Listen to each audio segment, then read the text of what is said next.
Hello, everyone. Welcome to our next session today. We're talking about sustainable scaling. So how do you set your company up to grow in the right way? Super excited about this session. Super excited about my collaborators on this session.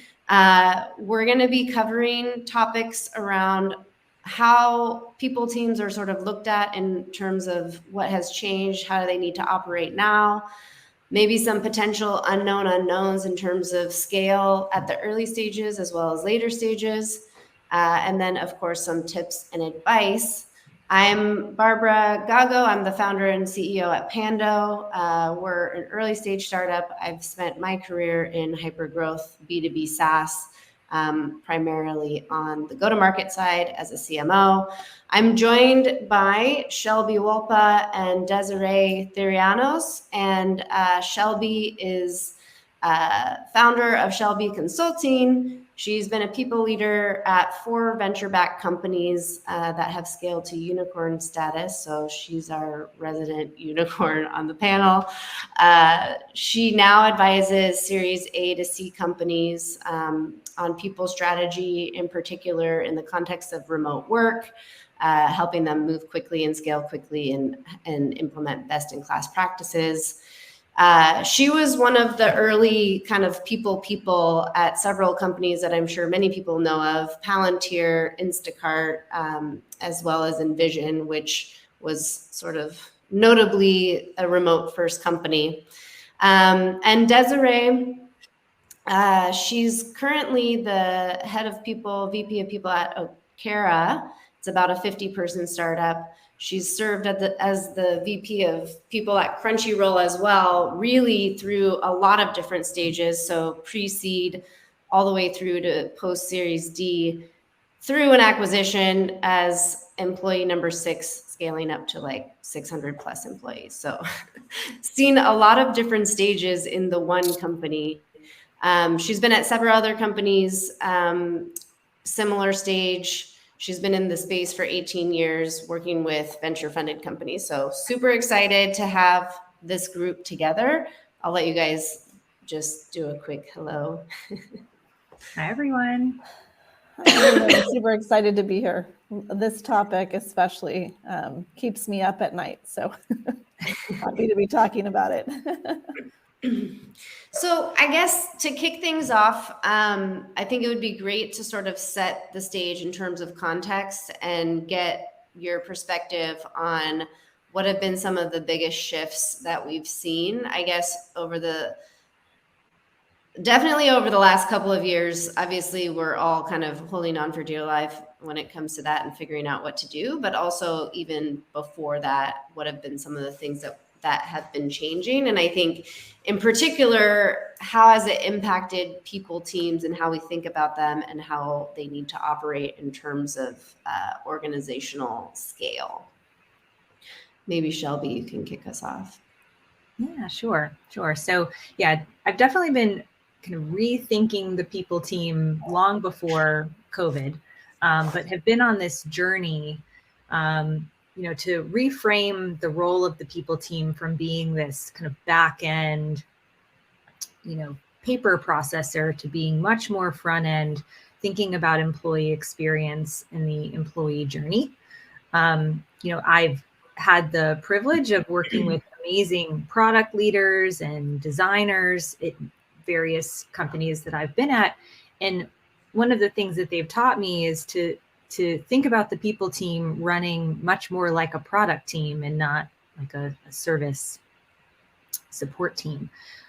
So what I mean by that is, when thinking about designing an experience such as onboarding, really thinking about, talking to your users, talking to hiring managers, the new hires coming on board, their experience, listening, iterating, and being much more agile in your process. I think often HR people will want to sort of set it and forget it, or maybe look at something once a year or once every couple years based on the various priorities that we have. And I'd like to encourage all of you to just be much more iterative in your process.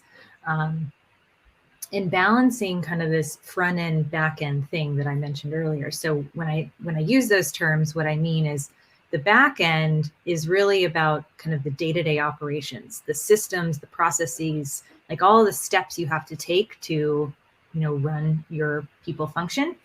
But the front end is the experience. It's like often we're buried by kind of, I have to do these 10 steps when it comes to onboarding someone, but we're not really thinking about it from the new hire's perspective and kind of what their journey is. And so some of the fun exercises I've done with my teams over the years is it's called journey mapping, where you literally, look at every single moment, and are they kind of happy faces or sad faces that the new hire is experiencing, and where can you make the biggest impact and improvements, and make tiny tweaks along the way versus like thinking of it as this huge revamp project. Did you collaborate? Like, I guess you've done it several times now. I think on the marketing side, it's similar to like the customer journey. And I think it probably like at some intersection from product and marketing came there. Did you work with product leaders initially to kind of like get the flow of how to do that, just in terms of people who maybe haven't been exposed to it before? Yeah. So, I mean, my experience dates back all the way to my days at Palantir, where we were in downtown Palo Alto next door to IDEO, which was one of like the leading design firms in the world. And so we got this rare opportunity to look at their design process. Then I went over to One Medical Group and worked with the design team there, and they actually did design thinking training for everyone in the company. Yeah. Because One Medical was very focused on, the experience of like redesigning wonderful primary healthcare, and on and on. And then Envision, my latest company, was a design company. And so we were all all trained and encouraged to think like designers in our approach to work. Yeah. Excuse me. If I can add to that too, I love what you said, Shelby, just around kind of thinking about the employees, as users and customers, because that's how you think of all the aspects of what has to go into designing your pay programs. I would add to it and also say that what I've seen change in the landscape is that employees are demanding more. And when you have that transparency and build the trust early on, you're going to see longer retention numbers. You're going to have easier time attracting talent. So there's some really core things that are driving the business as well as the experience. And I think people teams have to be more agile because they have to kind of sit in the middle of where this, where the employee needs and the business needs come together and really serve the organization from both angles. That's where the agility comes from.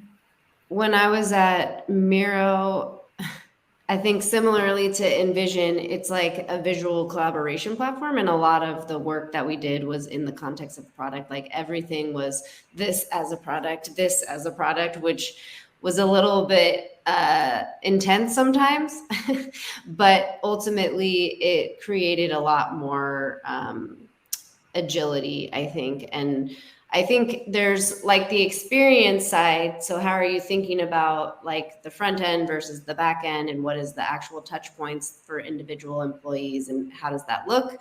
But there's also the sort of experimentation, like Shelby, you mentioned design thinking. So there's like a very specific approach to how you come up with products and solutions in that framework. And it's very much like getting feedback, iterating, designing something very quickly, and then getting more feedback, and then sort of iterating your way to something, which I think, we've talked a lot about that at this event already, just in terms of how do we get more agile in general with a lot of the things that we're doing, because I think obviously things change quickly, right? Like we're constantly dealing with different types of change and different types of situations as the company grows.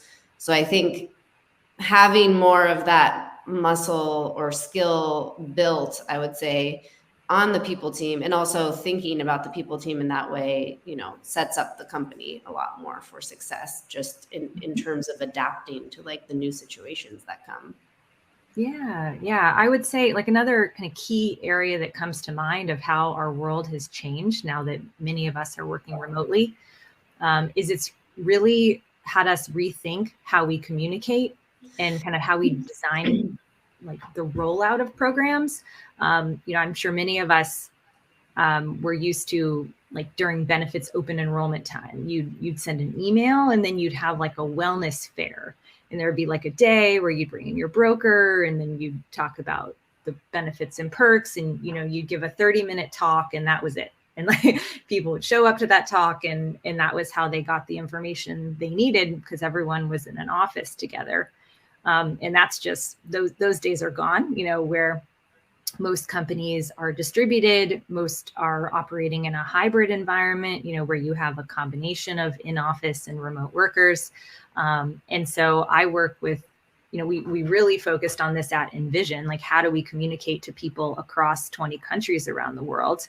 But do this work every day with my clients on how do we communicate? And one of the learnings that I've found is that people in a remote environment need to hear things over and over, like I think at least 5 times to really hear it, and like consume information in lots of different ways. So, send the email, send the Slack message, also, have pre-recorded video, have live video, have really good intranet pages where people can self-serve this information,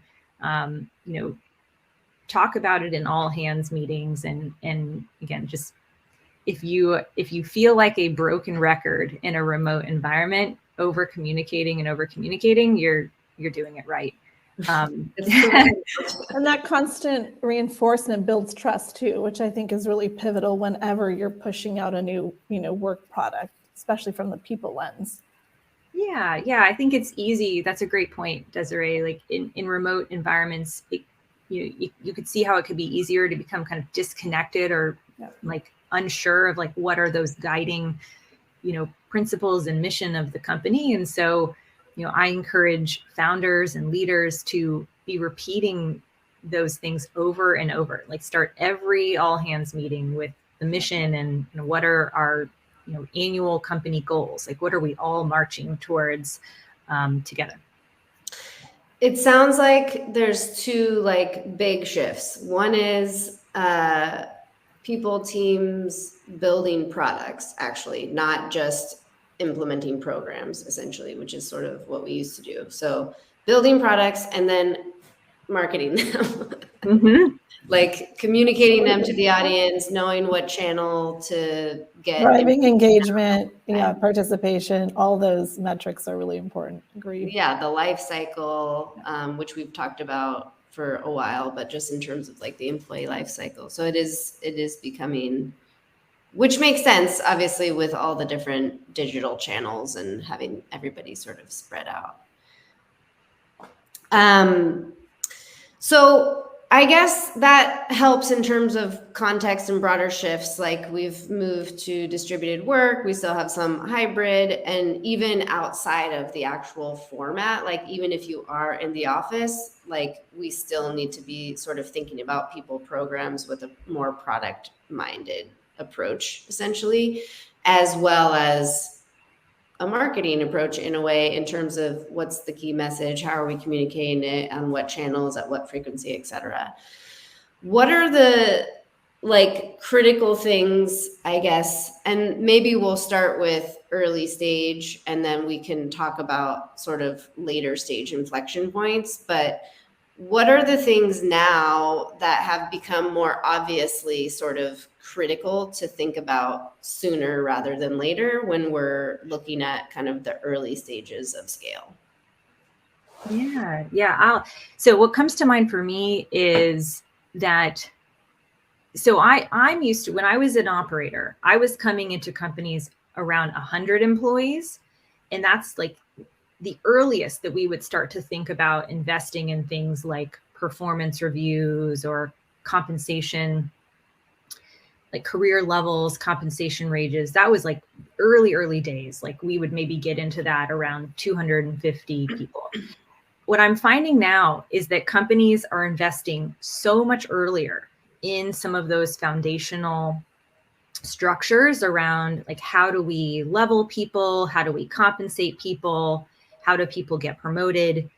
Because transparency becomes so much more important in a remote organization to build trust, like we were talking about. So Desiree, you mentioned like communication and clarity builds trust. I also think transparency too. And documenting how we do things and why we do things becomes more important, so people know, and again, can read it, like not just hear it in an all hands meeting, but also can like read it and feel it and touch it. So when they're thinking about how does their career grow, or how can I get promoted, that's those structures exist. And so to say specifically, I end up investing much earlier, around 50 employees or as early as possible, in creating a leveling structure within my organization, the companies I'm working with, and find that leveling, meaning like kind of job titles and across departments and levels across the organization, becomes the backbone for a lot of other programs that we're working on. And leveling has gone from being this kind of very behind the scenes HR thing that like HR and executive teams used to make comp decisions in a black box for most of the employees, to becoming this very like forward-thinking tool that managers, employees use to drive their daily conversations. Yeah, I think the sharing what you're doing, like having transparency. So you mentioned like what coming in at 100 people and doing it then is a way to create transparency. But like if it wasn't done yet, it also means that decisions were made like in the absence of that context. Yeah, without a clear I would usually methodology. be inheriting a mess. I'm at a 50-person company now, and I think earlier stage startups are actually a little afraid of this topic because it runs, deep and wide, and you don't have the resources to tackle it, and you may not have the budgets to tackle it, from the get-go. But you're trying to hire. There's a lot of key critical things you're putting in place foundationally at those early stages, and so in absence of like really being able to invest in it, you still have to have some kind of infrastructure and way to communicate it. And I think that's where there is that fear because of the things you don't have, but then you have your people driving their needs as well. So I think it's really critical to understand, who are our people and what are their motivators, and start from there and start simple, right? Less is more, I think, in this case. And you can even, as Shelby mentioned around leveling, that's a critical piece because that kind of gives you an understanding of, where you are present day, and then where you need to invest more as you begin to scale faster. Yeah. There's a lot of elements to it. But we talked. Yeah, sorry, go ahead. No, I was just going to say, I encourage not to fear that conversation, really kind of hit it head on. And that's how I've seen success when I've done this at several other companies. Start with a philosophy, start simple. Start with, why are we doing this? What are we trying to solve for? And a lot of the times it's, because we need to retain the current folks and also attract, more experienced talent as we grow. And so if you don't have those things, when you have those conversations with like high performing folks on the market, they're going to see through, they're going to see through it, and they're likely not going to continue conversations if you're not able to answer some of those, hard discussions around how am I compensated and remunerated, and how do I grow with the company? Those are kind of critical questions to start with. Yeah, we found that I feel like because levels have traditionally been about compensation bands and less about like how somebody actually grows within the organization, that companies feel like, oh, we don't need to do that yet, or we shouldn't do that yet, or whatever. Like there's kind of a resistance towards developing them. And also because levels are usually tied to comp bands, it's not seen as something that you can sort of adapt to make it more usable as a career framework or a way to help people grow. So I think like what you were saying in terms of understanding where you're at and what people want, I think, there's flexibility. You need to create a structure, but it can also be flexible enough to like work for your organization. It doesn't And have it to. should be, right? I mean, it's the kind of thing that you don't set and forget. And at different milestones of growth, you're going to want to revisit that conversation. I remember, at Crunchyroll, within 2 years, we acquired 8 companies and we doubled headcount. We grew very, very quickly. And so the initial discussions around compensation, that framework went out the door as we expanded globally. So it's not the kind of thing where you can do it once and you think it's going to last the life cycle of your organization. You're going to have to continue to think about those key milestones and how your program will grow, right, as the company grows. Yeah. From like a metrics perspective on the early stage, how do you sort of link the programs that you need to build initially to what the company's focused on at that time? So I guess in the earlier stages, if you're talking about building levels or justifying why you need to do that, like what is that connected to for the company or for the leadership? Yeah, that's a great question. I have started in the past with just, again, kind of looking at the metrics we have, because again, in the early stages, like right now I'm a one-woman shop. So the ability for me to like have a ton of different metrics and always have my finger on the pulse when, I don't have all of my systems and process fully built yet, it's challenging. But I do know I have a current set of employees, and I started super simply with just looking at, what does pay equity look like across the board? How are the current folks in different positions leveling out? So you can start really simply and then decide what investments you need to make if you want to build, a broader pay program. I know for you also that you've had a couple of people churn, and that was kind of like a very painful clear and costly. Yeah, painful and costly. I would say another, metric that I'm really a big advocate of, but it's hard to get to sometimes when you're in the early stages, what's our cost to hire? Because when you're able to surface actual dollars and cents to your execs and let them know, hey, every time we lose a person, this is what it cost us for us to acquire one person. And every time they leave, the costs are even more exponential. So that's really helped driven some meaningful conversations, and we're able to look at it from a dollars and cents perspective. Yeah. What comes to mind for me, not necessarily a metric, but why I like investing in leveling early is it really helps connect the dots between recruiters, hiring managers, and HR. Because often those are like 3 different disparate groups not talking to each other about titles and job descriptions. People will say, we need to hire a director of such and such, but there's no clear alignment of what a director at your company means. And so if everyone is using the same terminology early, it again just helps you avoid these messes that you then have to fix later on, and really speeds up your process. So, so often, there's lots of people involved in the process of getting recs approved, such as finance and people operations, recruiting, hiring managers. And so if everyone's singing the same tune on the needs of the business and then how that role is going to be titled, things move a lot more quickly.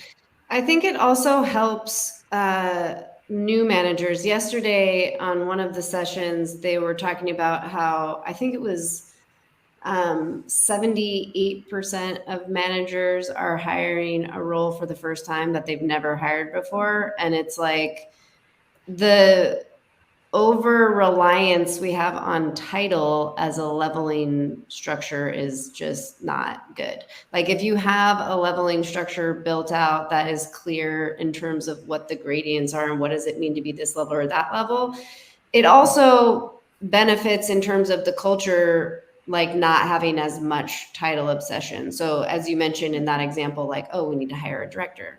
Well, do you? Like, here's, a leveling matrix. Let's just look at the criteria of the level, forget about titles. There might be a title associated with that, and that's fine. It may be a director and it may not be, but like having that structure and that defined sort of meaning for each of those things, I think benefits in that way as well, where it's like, it doesn't overemphasize title or anchor roles in title instead of what they actually are doing and what level makes sense. Agreed. Agree as well. What are some of the other kind of big things? So we've talked about, I think leveling definitely is something that we've seen, definitely have seen companies doing it earlier and earlier. We've even worked with companies that are 20 employees. And I think for the exact reason of being less focused on title, being more aligned with expectations, but also being prepared to grow that first, 20 to 50 to 70 employees maybe, and having that structure in place where also people who are already in the organization know that there's a path already, because maybe you've had people at the company for a year or 2 years at that point, or maybe 3 years. What are some of the other kind of core things and critical things that are needed? Mm-hmm. So totally different topic, but I'm a huge people tech geek. So is Desiree, but we both are part of a group called People Tech Partners, where we get to meet early stage people technology founders like you, Barbra. But one of the things that is super important to me is to be thinking about your people tech stack at different stages of growth, and often planning 6 to 12 months ahead of your projected headcount growth timelines, so that you get like the right buy-in and the budget that you need for the systems, and you're like implementing those systems ahead of when you need those systems. So the work I do with my clients is building a roadmap over many quarters to think about what are our priorities going to be, what headcount do we need on the team, and then also the people tech stack. Because one of the things I find people maybe earlier in their career think about is that they want to be, like, say you're an HR coordinator or an HR generalist, you may pride yourself in wanting to be like the go-to person for all employee questions. Like you take a lot of pride in like people knowing who you are and that you can help them and support them. But that doesn't scale. And it also keeps you from growing. And so what I like to encourage people is, like, how might you automate some of your role? How might you, really investing in centralized documentation, so a lot of those common questions are not coming to you anymore. And how might you, automate or outsource some of those day-to-day operational tasks to free you up? Well, one, to bring in like, exciting technology that improves the employee experience, but also helps you grow and have space in your role to grow. I said a lot there, but I'll also add to that. I think, 10 years back, that kind of administration of HR, like you were mentioning earlier, the back of the house, like that was really heavy. And there was a heavy lift because there weren't as many tech tools for HR teams. And I think now, even in the last 5 years, the market has been inundated with some pretty amazing technology that's actually advancing how we think and how it's promoting us to be more agile. So I would also, add to Shelby's point that think about how connected your systems are as well, because it's great if you have 10 different tools, but if they're not talking to one another, again, you're going to be kind of pigeonholed into that administration and managing the tools, which in some cases can take a lot of time. So I would just kind of iterate and add to it and say, if you're implementing different tools and you want a smooth experience, make sure that they're somewhat connected if you can. Mm-hmm, mm-hmm. I would just to like keep adding on to that thought, in addition to juicy tidbits here. I know, lots of lessons learned. Not only integrating your systems, but many of the systems now also have like many features within them. Like you're getting a lot of bang for your buck with a tool. And I would encourage you to not just, it's like easy to just turn on all the features at once and say, okay, org, like have at it. But that's actually not going to like lend itself to successful adoption of the tool and like high utilization of the tool, where you feel like, you're getting a lot of return on your investment in that tool. And so I actually encourage companies to go feature by feature, even within one tool, so that each feature gets its moment to shine and each feature gets the proper training and communication around it. Just for example, say you have a tool that does like engagement surveys, real-time feedback, like pulse checks, full engagement surveys. This is just an example of like a performance and engagement tool. There's so much in there in each of those moments. Like each of those features need their moment. And I can guarantee it'll be better in the long run to go slow with the rollout.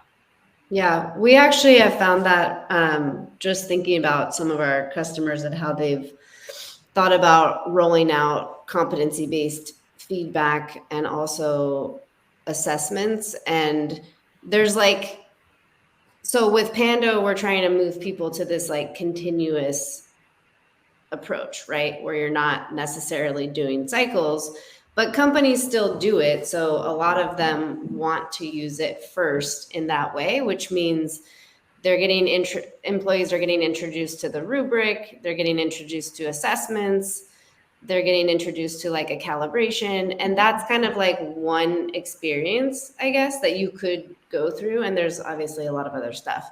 But then we've seen, like on the flip side, companies that introduce it as feedback first. So contextualizing feedback in the context of competencies, and then like working your way up to ratings, because you can be rated on individual competencies that then start to create kind of like where you are in your progression rather than doing like a full assessment. And it is interesting because doing it the other way actually is the thing that builds the muscle or the momentum around like, oh, I can give my peers feedback. I should give my peers feedback. And once I've had a certain amount of feedback, I can ask my manager to like rate me and we can have a discussion about that.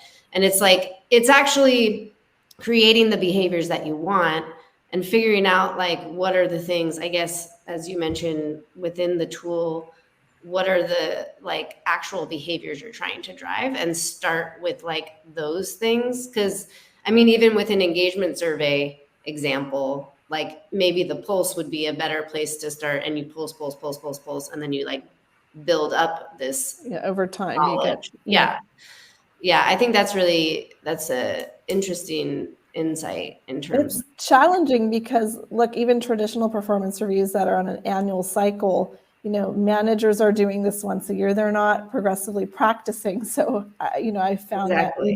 that we're not that good at it. And then we do it because we have to do it just to get over it, right? Instead of enjoying the process and having more meaningful conversations. And so. Yeah. I mean, I don't want to talk about Panda, but we've just found like introducing it more in a feedback context is actually the thing that companies like. They really want managers to give feedback. That feedback should be the basis for like how people are evaluated, but it's like coupling it with training around giving and getting and structuring feedback is actually a great approach rather than like, here's a review cycle. Well, and again, it's like, this is a great example of design thinking, or kind of like designing for the user, not what HR needs to make comp decisions, but what does the business need to keep people to feel like they're growing and they're learning in their roles. I think that's like the biggest shift with a lot of this stuff that I'm super excited about, which is like, I mean, if you're building an organization, the people are the thing that like matter most, which we all know. And then we still continue to like impose things on them because we need, as an organization, data or information rather than like reversing that. So what about like at later stages then? So what I'm thinking is, you've got this initial kind of core foundation. We've talked about some of those things like setting up structures and philosophies around how you're going to approach something, how are you going to scale, like maybe with levels, and how you want to, what's your compensation philosophy, stuff like that. Automation and automating yourself out of a job to some extent, or certain jobs, so that you can explore and learn other jobs and different jobs and things that will be important at later stages. when we start thinking about like the initial larger scale, let's say 150 to 300, like when you're starting to get up there, how are things different?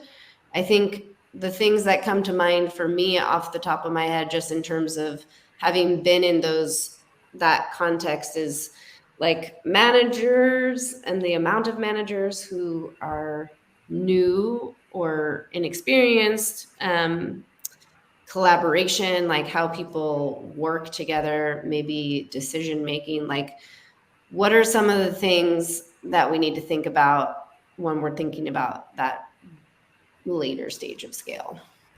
Well, you said managers. That's the first thing that comes to mind for me, both as you scale and in remote organizations. Because, when everyone is in an office, managers could just walk around, or leaders could, as a people leader, I could just sense what was going on in the organization. I can say, oh, something's going on in marketing, or, oh, I need to go dig into that over there in engineering. You could just feel if things were off. But in a larger organization or a remote organization, that doesn't exist.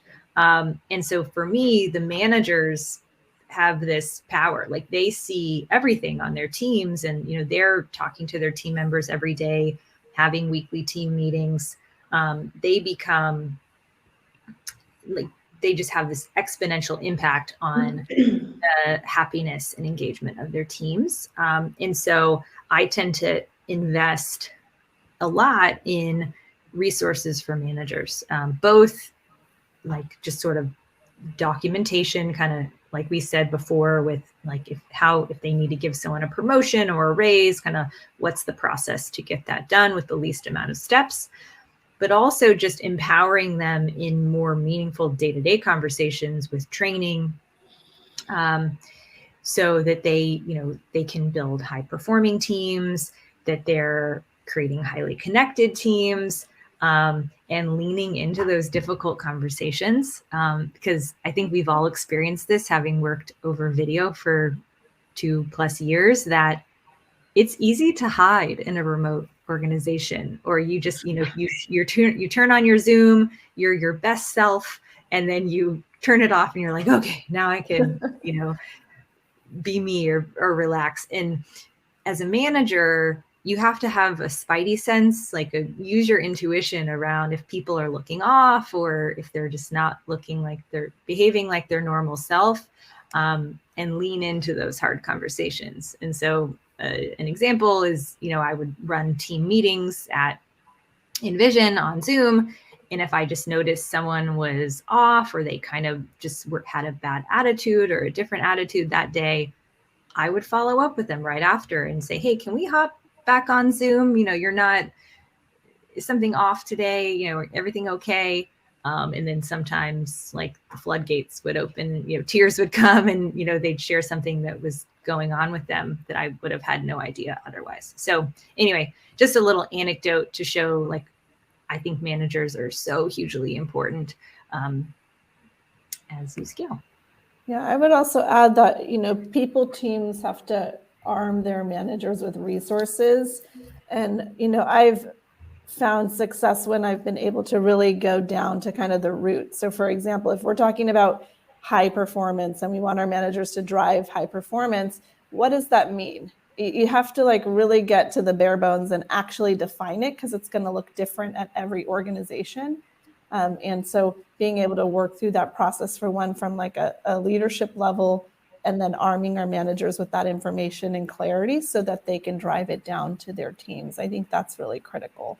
And it's hard to do when you're growing so quickly, right? When you're moving so fast, those are the kind of things that I consider foundational, where you have to make those investments and stay agile at each different kind of growth stage of the company in order to be successful. It's just reminding me of this idea that I feel like the more strategic the people team has become, over the last, let's say 7-8 years, whatever, just there's been a evolution. Yep. And the more strategic it's become, and the more critical it's become, also the more decentralized I feel like it needs to be, in terms of function heads need to know how to recruit and retain and develop, and they're also responsible for that too. Like when you do engagement surveys and you look at the data, those function heads are ultimately like responsible for whether or not they're getting results. I mean, whether or not their teams are engaged. And I think it also ties back to this other trend that we were talking about earlier in terms of like being product minded and being product focused, because ultimately these are all like little products that you're sort of building and deploying, I guess, within the organization. I also too, in my past, again, I kind of come from organizations where leadership didn't know how to define this. So people ops, me leading the hard conversations was like important, and I didn't have all those answers. So that's where you really do have to rely on leadership to be really active and proactive. And, if you're hiring employees, you need to figure this out. You cannot, shy away from hard conversations. So if I could say anything to any potential founders or people leaders, like, don't shy away from the hard conversations. And it's going to be something for your particular organization that may just be unique or nuanced. And having the hard conversations and getting to clarity, that's how you empower your people managers. And that's how you have, more engaged employees. Because if someone's asking, how can I grow at this organization? Or I've been in this role 2 years, I haven't had a promotion, likelihood is you're either going to have to address that in a reaction mode, or if you have an actual, program around it, then you can rely on those tenants to kind of steer the process more fairly. And I think that's one thing before we had this conversation, we talked a lot about that fairness and equity. And so it didn't come up as much just yet, but I think it's a really critical piece of it. And I think that's one thing that employees are demanding these days, even more so. Yeah. I think another thing that people get really frustrated about, and we didn't talk about this on our prep call, so it's a little eyeball. We're going off-roading. Yeah. I experienced that myself at Miro. Even as an executive, I could just see it happening within the organization, which is around like decision making and how decisions get made. Do either of you have any kind of insight into how to better prepare for that? Because I think when you get to a certain size, and then of course when you're growing quickly, how decisions are made becomes less and less clear. And I think it creates a lot of friction and can create a lot of friction for the individual employees who are just trying to get shit done. And they don't know how, if they can, maybe like, oh, we used to be able to just do this, and now I have to go to this person and that person, and I don't know what to do. Yeah. I think this is a big problem. And it's, when you get to a certain point of scale. So do either of you have any thoughts about how to kind of proactively plan around that particular piece? Mm-hmm. Well, and Desiree, you may want to speak to this as well, this is a very kind of big topic, but values, like being clear on your values driving day-to-day decision making is huge for me, especially in remote environments. Similar to what I said about you can't see people. Every Slack message, every meeting, people need to be living your values and kind of answering that question to themselves. Like, if no one's watching me, like, what am I going to make the right choice, and live the company values. And then so that's kind of a general statement. From a people perspective, I just cannot harp enough the importance of documentation and, having policies written down that are either policies, like black and white policies, or that provide guardrails to employees of giving them a frame of reference of how to act. It protects everyone. It protects your managers. It protects your people. And look, at some point, you're going to run up against something or a topic that you don't have a policy around, right? So guess what? You got to actually come up with what that looks like. And I love what you said about values. That's actually the first thing that came to mind as you were speaking, Shelby. I think that values drive actions and behaviors. And whether you're a manager promoting that within your team because you want higher performing employees, or whether you're an employee, right? And so one thing we do is, the values, like I have a slide where my values are in the back of my Zoom slide, and it's great to have it on the wall, but recognizing folks for when they embody the values, that's like something to praise, because you want to continue to see those actions. So I would just recommend, how do you praise and recognize folks for embodying your values, as much as, embodying high performance attitude and being great at their job, right? Do they also embody the company values that will accelerate you to your mission? And if you don't see them doing that, right? If you don't see that happening, like, people ops has to get in there and call it out, right? Yeah, I would make a plug for incorporating values into those like career performance frameworks. We've worked with a lot of companies that have done that, and it's because ultimately you want people to grow and you want them to be effective, and that is to the end of the company being more successful. Obviously, there needs to be an alignment of what they're doing and the impact that they're having, but also how they do it. And that's going to be, unique to the company. And they shouldn't be able to succeed if they're not also, behaving in the way that is right for the business or for that like community of employees. Yeah, totally agree. Do either of you we have a couple minutes left, and I'm just wondering if there's any kind of final insight that you want to share, or a big kind of something that surprised you at scale, or something that really impacted you in terms of growing and learning a lot, and with how we build companies. Mm-hmm. So I mentioned the kind of gut check that I wanted you to have if you're someone who communicates to your organization, that, if you're feeling like a broken record, you can remember me saying this and be like, oh yeah, Shelby said I'm doing this right if I feel like a broken record.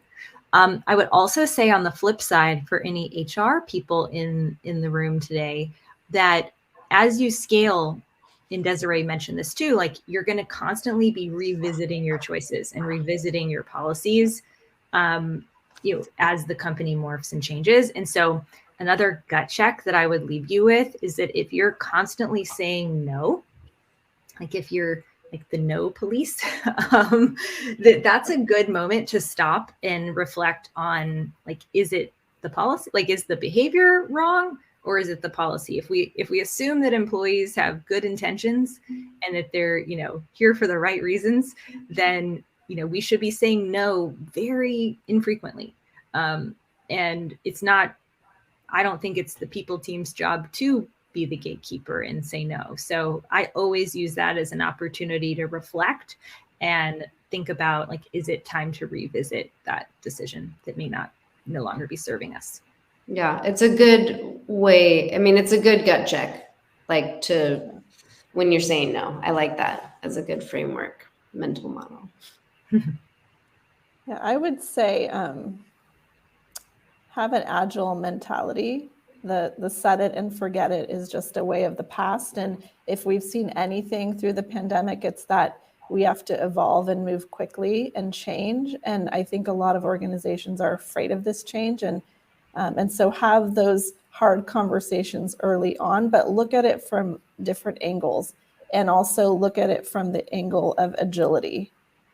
And in the sense of, if we grow by, doubling the company, how would that impact this initial decision? So it takes time, and it also involves talking to other stakeholders and leaders in the company. So, we're all human after all, and we're learning shit as we go. I promised I wouldn't say too many bad words, Barbara, but sometimes we're just learning shit as we go, and that's okay. And I think when you're able to just be transparent and vulnerable with, even, as a people leader, what you're trying to solve for, you'd be surprised at, how many people come your way to help you. And so my best programs actually have come from employees saying, hey, Desiree, we did this at this company and it worked really great. Have you thought about this?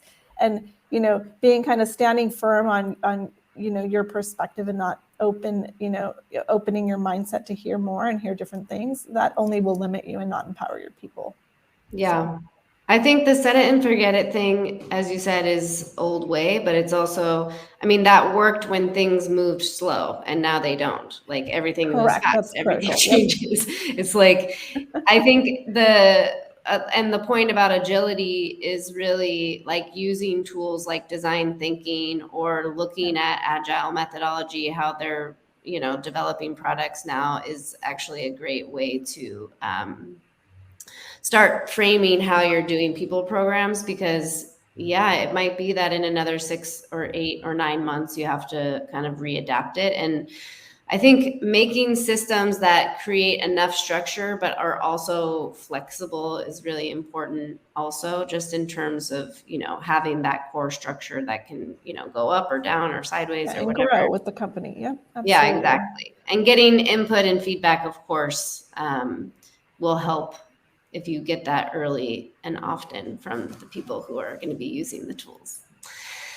All right. Well, we are at time. Thank you both so much. Super insightful, super helpful. Stay tuned, everyone, for the next session. We're going to be talking about helping managers build and retain and grow diverse teams. So stay tuned. We'll be back in Thanks about so 10 much, minutes. everyone. Thank Bye. you. Bye.